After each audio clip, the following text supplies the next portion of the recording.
It's really important to become aware of your own emotional bank account. And when you start feeling like you're getting a lot of withdrawals, then to actually give yourself a deposit.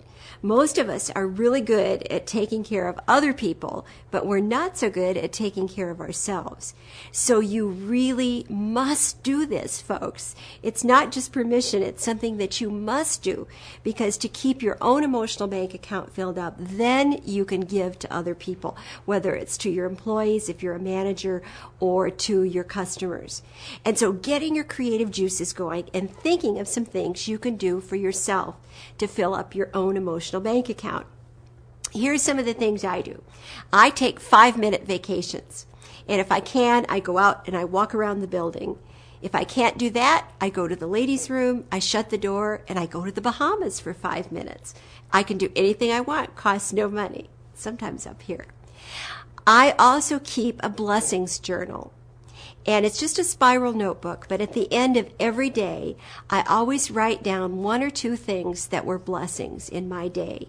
And you know, even the darkest, hardest days that I've had in my life, I can always find 1 or 2 blessings.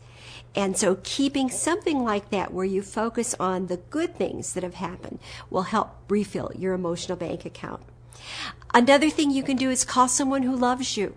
You know, and just tell them, my emotional bank account's low. Tell me you love me. Tell me I'm okay.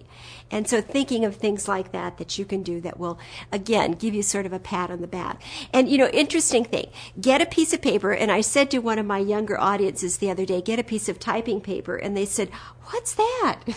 So get a piece of copy paper, trace your hand, just like you did when you were in grade school, and then put it up on the wall in your office.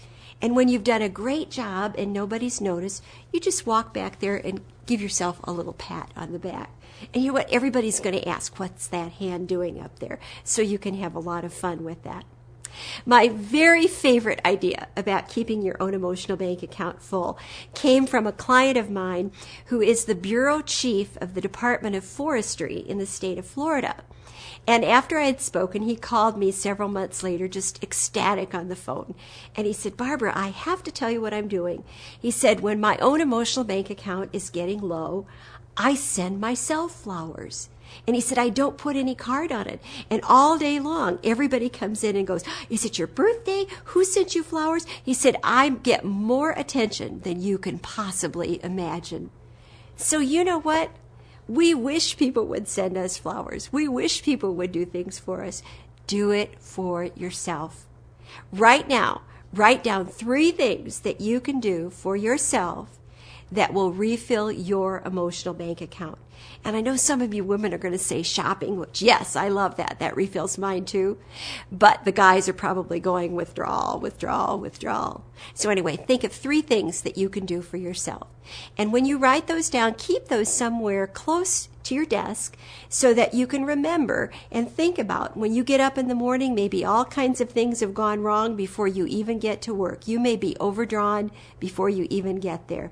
So just awareness and keeping in mind, give yourself a deposit. Maybe stop at Starbucks and buy yourself a treat. But do something to keep your own emotional bank account filled up so that you can be a person who gives to others.